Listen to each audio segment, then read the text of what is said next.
సాధారణంగా పిల్లల కడుపులో పురుగులు ఉన్నాయి అంటూ ఉంటాం. అసలు ఆ పురుగులు ఏ విధంగా ఏర్పడతాయో ముందుగా వివరిస్తారండి? అలాగేనమ్మా.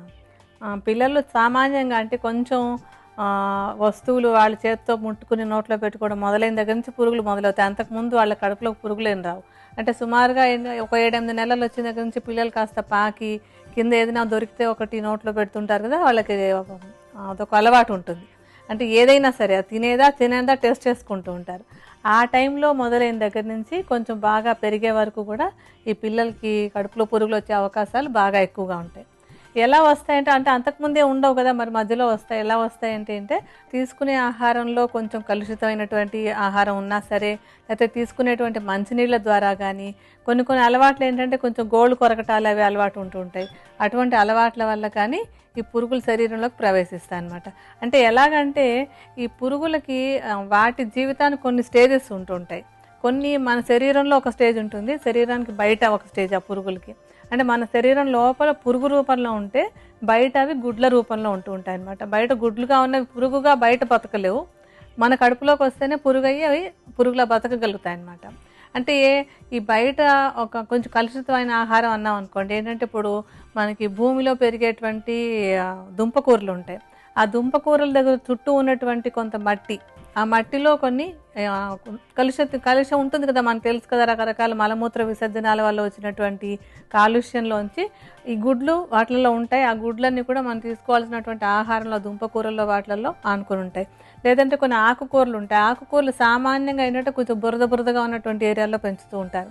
అటువంటి చోట్లలో కూడా ఈ గుడ్లు అవి ఎక్కువగా ఉంటూ ఉంటాయి.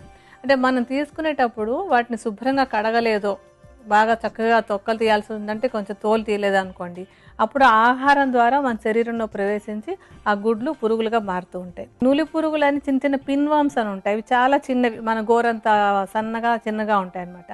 ఆ చిన్న పురుగులు రాత్రిపూట వాళ్ళ మలద్వారం దగ్గర నుంచి బయటకు వచ్చి కదులుతూ ఉంటాయి.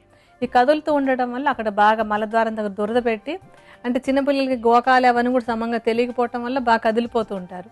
అదే కొంచెం వయసు వచ్చిన పిల్లలు అయితే కనుక బాగా దురద పెట్టడంతో గోకుతూ ఉంటారు. దురద అన్నది ఒక ప్రత్యేకమైన లక్షణం. ఏంటంటే నులిపురుగు అంటే ఈ పిన్వామ్స్ ఉన్నాయి అంటే ఏంటంటే మలద్వారం దగ్గర వాళ్ళకి దురద పెడుతూ ఉంటుంది. మరొకటి ఏంటంటే ఇలాంటి పిల్లలకి అతిగా ఆకలైనా వేస్తుంది, లేదంటే అస్సలు ఆకలేదు. రెండింటిలో ఏదైనా ఉండొచ్చు. ఆ ఉన్నటువంటి కడుపులో ఉన్న పురుగు లక్షణాన్ని బట్టి మరి ఎంత తిన్నా సరే వాళ్ళకి ఒంటికి పట్టదు, ఒళ్ళు బలహీనంగానే ఉంటుంది, కానీ ఆకలి వేస్తూ ఉంటుంది అనమాట. కొంతమందిలో ఆకలి మందంగా ఉంటూ ఉండడం, ఆ తర్వాత కొంతమందికి ఏంటంటే బాగా కడుపులో నొప్పి వస్తూ ఉంటుంది. ఆ పురుగులు లోపల నుండి కదులుతున్న సమయంలో కడుపులో నొప్పి అనేది ఒకటి కనపడుతూ ఉంటుంది. చీటికి మాటికి విరేచనాలు అవ్వడం ఒక లక్షణంగా కనిపిస్తూ ఉంటుంది. అలాగే కొంచెం ఏంటంటే ఈ రౌండ్ వామ్స్ అని ఉంటాయి, కొద్దిగా మన ఇంత పొడుగుని ఉంటుంటాయి అన్నమాట, పాములు లాంటివి. అవి ఒక్కొక్కసారి పెరిగిపోయి మలం ద్వారా కానీ వామిటింగ్స్ ద్వారా కానీ బయటకు వచ్చేస్తుంది. చిన్న పిల్లలు ఉన్న ప్రతి వాళ్ళు కూడా 6 నెలలకు ఒక్కసారి తప్పనిసరిగా ఈ పురుగులు పోవడానికి మందులు వాడుతూ ఉండాలి. ఆ మందులు వాడేటప్పుడు ఏంటంటే కరెక్ట్గా డోసేజ్ పూర్తిగా కోర్స్ ఎంత చెప్తే అంత కోర్సు పూర్తి చేసుకోకపోతే ఏమవుతుందంటే కొంచెం కడుపులో గుడ్లుగా ఉన్నవి తర్వాత పురుగులు అయిపోతుంటాయి. మందు వేసేసాం కదా తగ్గిపోతుంది అనుకుంటారు, కానీ ఏంటంటే కడుపులో ఒకసారి పురుగులు ప్రవేశించాయంటే వాటిని పూర్తిగా తగ్గించడం అనేది చాలా కష్టం అవుతుంటుంది. ఎందుకంటే కొన్నాళ్ళు మందు వేస్తారు, పురుగుగా ఉన్నది తగ్గిపోతూ ఉంటుంది, మళ్ళీ కొన్ని గుడ్లు ఉంటాయి, మళ్ళీ పెరుగుతూ ఉంటాయి. ఇలా పెరుగుతూ ఉంటుంది కనుక ఏంటంటే ఎంతవరకు డాక్టర్ చెప్తామో ఎన్ని రోజులు వేయాలి, ఎన్నాళ్ళు వాడాలని చెప్తామో అన్నాళ్ళు పూర్తిగా దానికి మందులు వాడాలి. పిల్లల కడుపులో ఏర్పడ్డ పురుగుల నివారణకు ఉపకరించే ఆయుర్వేద ఔషధాన్ని ఏ విధంగా తయారు చేసుకోవాలో వివరిస్తారండి? ఈ ఔషధం తయారు చేసుకోవడానికి మనం మొట్టమొదటి తీసుకునేటువంటిది త్రిఫలాలు. త్రిఫలాలు అంటే ఏంటంటే కరక్కాయ, ఉసిరికాయ, తానికాయ, ఈ మూడింటిని సమానంగా తీసుకున్నట్టయితే కనుక దాన్ని త్రిఫలాలు అంటాం. ఈ మూడింటి చూర్ణాలని కలిపి మనం ఈ ఔషధంలో వాడుకోబోతున్నాం. ఇవేంటంటే మూడింట్లలో కరక్కాయకి కొంచెం పురుగుల్ని తగ్గించేటువంటి గుణం, అలాగే కొంచెం పురుగులు అవి ఉన్నాయంటే కనుక విరేచన చేసి బయటకు పంపించేసేటువంటి గుణం ఎక్కువగా ఉంటుంది.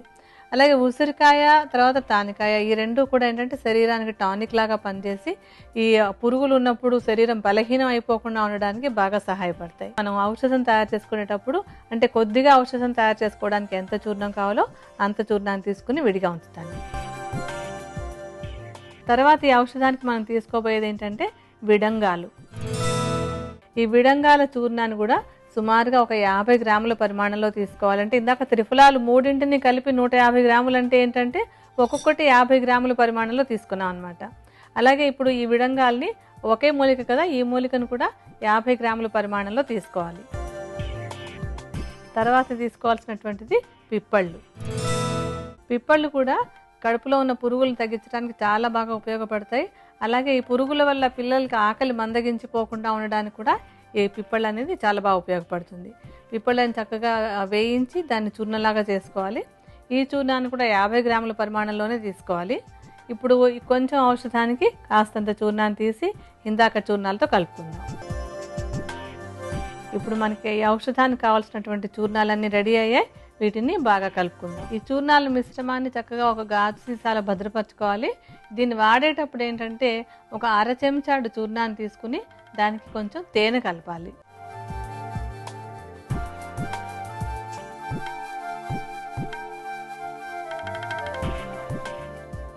ఈ చూర్ణాల మిశ్రమానికి తేనెని కలిపితే చక్కగా ఒక లేహ్యంలాగా తయారవుతుంది, ముద్దలాగా ఉండి తేనె కూడా కలపడం వల్ల రుచి కూడా బాగుంటుంది.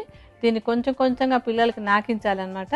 అంటే అర చెంచాడు మిశ్రమాన్ని తయారు చేస్తాం కదా, కొంచెం కొంచెంగా నాలుక మీద పెట్టి నాకమని తినిపించాలి దీన్ని. అలాగే ఉదయం ఒకసారి, సాయంత్రం ఒకసారి, ఈ విధంగా కనీసం ఒక 15 రోజుల పాటు ప్రతిరోజు ఇస్తున్నట్టయితే కనుక ఈ కడుపులో ఉన్నటువంటి పురుగులు తేలిగ్గా పరిష్కారం అవుతాయి.